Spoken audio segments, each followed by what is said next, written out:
నమస్తే, welcome to పురా local. ప్రస్తుతం మనం డిపార్ట్మెంట్ ఆఫ్ హైయర్ ఎడ్యుకేషన్ దగ్గర బీజేవైఎం స్టేట్ ప్రెసిడెంట్ సేవల మహేందర్ తోటి ఉన్నాము. ఎందుకు వచ్చారు ఇక్కడికి? ఏదైతే ఇంకా 5-10 రోజులు అయితే రాష్ట్రంలో ఉన్నటువంటి అన్ని విద్యా సంస్థలన్నీ కూడా ఓపెన్ కాబోతా ఉన్నాయి. మేము గతంలో కూడా చెప్పినాము, రాష్ట్రంలో ఉన్నటువంటి విద్యా వ్యవస్థ మొత్తం కూడా అతలకుతలం అవుతా ఉంది. అతలకుతలంగా ఉన్నటువంటి విద్యా వ్యవస్థను ఒక గాడిలోకి తీసుకురావాలని చెప్పేసి రేవంత్ రెడ్డి గారికి అనేక మార్లు చెప్పినప్పటికీ కూడా చోటోడు ముందులో శంఖ మూదినట్లుగా తన యొక్క రాజకీయాలు తను చేసుకుంటా పోతా ఉన్నాడు. కానీ ఇప్పటి వరకు కూడా విద్యాశాఖ మంత్రిని వేయకుండా విద్యా వ్యవస్థను మొత్తం కూడా గాల్లో పెడుతున్నటువంటి సందర్భాన్ని ఈరోజు గుర్తు చేస్తా ఉన్నాం. ఇంజనీరింగ్ కాలేజీలు ఏవైతే ఉన్నాయో అత్యధికంగా డొనేషన్ల పేరుతోని ఫీజుల దోపిడీ చేస్తా ఉంది, డొనేషన్లు అక్రమంగా వసూలు చేస్తా ఉన్నది. కాబట్టి ఆ డొనేషన్లకు వ్యతిరేకంగా మేము అనేక మార్లు వినతి పత్రాలు ఇచ్చినప్పటికీ కూడా ఆ కాలేజీల మీద ఎటువంటి చర్యలు లేవు. రాష్ట్రంలో దాదాపుగా 170కి పైగా కాలేజీలు ఉన్నప్పటికీ అందులో 40 కాలేజీలు మూత అంటే రోజు కూడా తెరుచుకోలేనటువంటి పరిస్థితి ఉన్నది. కానీ అలాంటి కాలేజీలకు ఇప్పటికీ కూడా రియంబర్స్మెంట్లు ఇచ్చుకుంటూ అక్కడ విద్యార్థులకు అక్కడ వ్యవస్థ మొత్తం కూడా మోసం చేస్తూ ఉన్నది. మేము ఈరోజు కాలేజీలను కోరుతా ఉన్నాం, లేకపోతే యజమానాన్ని లేకపోతే ఇక్కడ ప్రభుత్వాలను కోరుతా ఉన్నాం. నువ్వు ఏదైతే న్యాయంగా నీతిగా నిజాయితీగా ఎక్కడైతే ఎడ్యుకేషన్ ఇస్తావో ఆ ఎడ్యుకేషన్ ఇచ్చేటువంటి కాలేజీలకు ఎక్కడ కూడా రూపాయి కూడా పెండింగ్ లో పడకుండా అందరికీ స్కాలర్షిప్లు ఇచ్చే ప్రయత్నం చేయండి.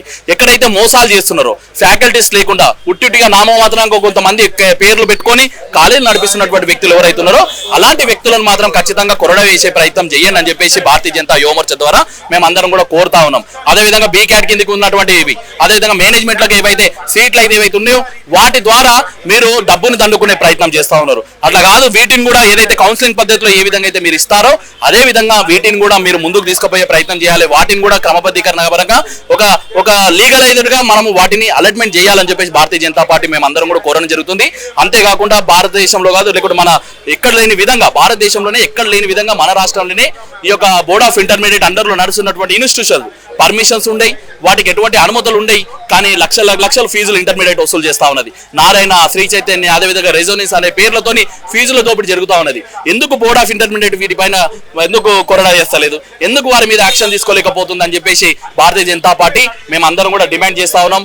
స్కూళ్ళ విషయానికి వచ్చేసరికి ప్రభుత్వ స్కూళ్ళల్లో సరైనటువంటి వసతులు లేక అనేకమైనటువంటి ఇబ్బంది పడతా ఉన్నారు. మరుగుదొడ్లు లేవు, టీచింగ్ ఫ్యాకల్టీస్ లేరు. వాటిని అన్నిట్లను కూడా మీరు క్రమబద్ధీకరణ చేయాలి, వాటిని అందరినీ కూడా ఇమీడియట్లీ అలర్ట్మెంట్ చేయాలని చెప్పేసి మేము డిమాండ్ చేస్తా ఉన్నాం.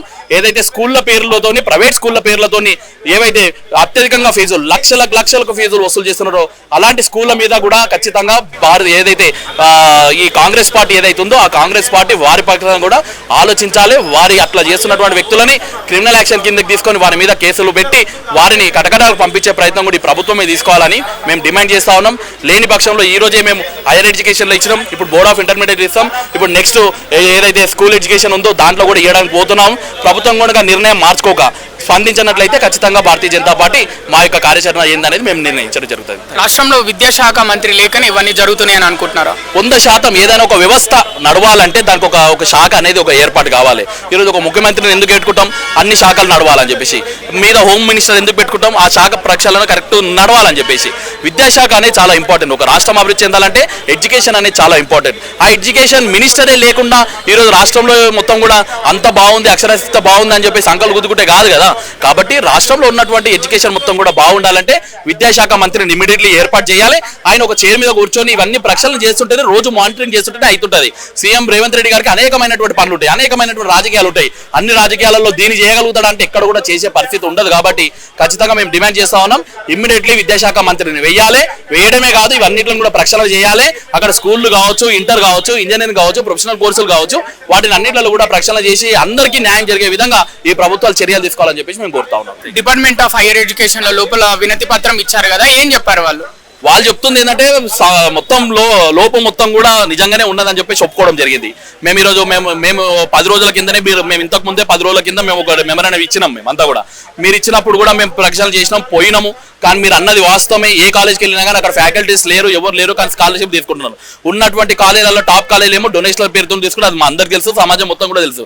కానీ ఏం చేయలేని స్థితిలో ఉన్నామంటే నిజంగానే చెప్పాలంటే ఒక విద్యాశాఖ మంత్రి ఒక ఆథరైజ్డ్ పర్సన్ పైన కనుకున్నట్టయితే నిర్ణయాలు అనేది టకాటక నిర్ణయాలు జరుగుతూ ఉంటాయి. అలాంటి వ్యక్తి లేడు కాబట్టి వాళ్ళు కూడా ఎటో తేల్చుకోలేనటువంటి పరిస్థితులలో వాళ్ళు కూడా ఉన్నారు. వాళ్ళు కూడా వాస్తవాలు ఒప్పుకుంటా ఉన్నారు. కానీ ఖచ్చితంగా ఏంటంటే ప్రభుత్వం దీని మీద చర్యలు తీసుకోవాలి. అధికారులు ఎంత అని చెప్పేసి ప్రయత్నం చేస్తారు. ఈరోజు అధికారులకు ఇచ్చినాం, నిన్న పోయిరు, రేపు కూడా పర్యటన పోతున్నారు. రేపు కూడా మా యువమోర్చా కార్యకర్తలు అందరూ కూడా ఇంజనీరింగ్ కాలేజీలలో పర్యటన చేయబోతా ఉన్నారు. కాబట్టి తప్పులు జరుగుతున్నాయని చెప్పేసి మా అందరూ కూడా తెలుసు, సమాజం తెలుసు, మీడియాకు కూడా తెలుసు. కానీ అక్కడ ప్రభుత్వం గట్టి నిర్ణయాలు తీసుకోవాలి. ప్రభుత్వం ఫ్రీ యాక్సెస్ ఇస్తే ఖచ్చితంగా సమాజానికి మంచి జరుగుతుందని మన ఆలోచన. ఇక చివరి ప్రశ్న అంటే స్కూల్ ఎడ్యుకేషన్ నుంచి మొదలు పెడితే హైయర్ ఎడ్యుకేషన్ వరకు స్కూల్ పిల్లల దగ్గర నుంచి కూడా అంటే స్కూల్ బ్యాగ్ అయినప్పటికీ బుక్స్ అయినప్పటి దగ్గర నుంచి అటు ఇంటర్మీడియట్ ఇంజనీరింగ్ లో ఆత్మహత్యల దగ్గర వరకు ఇలాంటి వాటిని అరికట్టడానికి ఏమైనా చర్యలు తీసుకుంటారా? 100% మా దాంట్లో కూడా ఏదైతే యువమోర్చలో ఉన్నటువంటి ఏదైతే అవుట్ రీచ్ సెల్ ఏదైతే ఉందో అది ఎప్పటికప్పుడు మానిటరింగ్ చేస్తూ ఉంటుంది. ఎక్కడ విద్యార్థులు చనిపోయినా ఇప్పుడు స్కూళ్ళల్లో అత్యధికంగా బడన్ వేస్తూ ఉన్నారు. అసలు ఏంది రూరల్ ఏరియాలలో స్కూల్ ఫీజు ఎంత తీసుకోవాలి? 6,000 7,000 రూపాయలు తీసుకోవాలి. మెట్రోపాలిటన్ సిటీలలో ఎంత తీసుకోవాలి? 12,000 16,000 లోపల తీసుకోవాలి. కానీ ఈరోజు చూసుకున్నట్టయితే ఇక్కడ నా పరిస్థితి ఉందా? బుక్స్కి మాత్రమే 15,000 అవుతుంది. ఒక బస్సు మాట్లాడుకోవాలంటే 20,000 అవుతుంది, 30,000 అవుతుంది. అంటే సేవా దృక్పథంతో ఉన్నటువంటి ఎడ్యుకేషన్ సిస్టమ్ మొత్తం కూడా కమర్షియల్ అయిపోయింది. ఆ కమర్షియల్ అయిపోయినటువంటి ఇన్స్టిట్యూషన్లు అందరూ కూడా చెప్తా ఉన్నాం, ఖచ్చితంగా మీ మీద భారతీయ జనతా యువ మోర్చా ఖచ్చితంగా మీ మీద పోరాటం చేస్తుంది. ప్రతి సామాన్యుని కూడా సామాన్యంగా అందరికీ కూడా న్యాయం జరిగేంత వరకు కూడా మా యువ మోర్చా కార్యకర్తలందరూ కూడా పటిష్టంగా కొట్లాడతారని చెప్పేసి ఒక సందర్భంగా తెలియజేస్తాం. అంటే స్టూడెంట్స్ యొక్క తల్లిదండ్రులకు ఏమన్నా చైతన్యం కలిగించే ప్రోగ్రామ్స్ ఏమైనా చేయబోతున్నారా? పేరెంట్స్ కూడా ఒకటి చెప్తా ఉన్నాం, పర్మిషన్ లేనటువంటి ఇన్స్టిట్యూషన్లకు పిల్లల్ని జాయిన్ చేయొద్దు. ఈ రోజు ఒక ఎక్స్ అనే స్కూల్లో నువ్వు చదివిస్తా ఉన్నావు, కానీ వై అనే స్కూల్ నుంచి సర్టిఫికేట్ ట్రాన్స్ఫర్ అవుతా ఉంది. నీ పిల్లగాడు ఏడ చదివిననే ఐఏఎస్ ఆఫీసరో లేకుంటే ఎక్కడ ఇంటర్వ్యూలోకి పోయినప్పుడు ఇక్కడ కంపెనీ ఇంటర్వ్యూలోకి పోయినప్పుడు ఏడ చదివినావు అంటే సర్టిఫికేట్ ఒకటి ఉంటుంది, వాడు చదివినటువంటి ఇన్స్టిట్యూషన్ పేరు ఒకటి ఉంటుంది. కాబట్టి మీ పిల్లలకే అన్యాయం జరుగుతుంది. క్వాలిటీ ఉన్నటువంటి ఎడ్యుకేషన్ కావాలంటే క్వాలిటీగా నిజాయితీ నడుస్తున్నటువంటి ఇన్స్టిట్యూషన్లో మాత్రమే జాయిన్ చేయాలని చెప్పేసి పేరెంట్స్కి మేము అవేర్నెస్ ప్రోగ్రామ్స్ పెడతా ఉన్నాం. వారు కూడా మాకు సహకరిస్తే ఇంకా ముందుకు పోయే ప్రయత్నం మేము చేస్తాం. Thank you.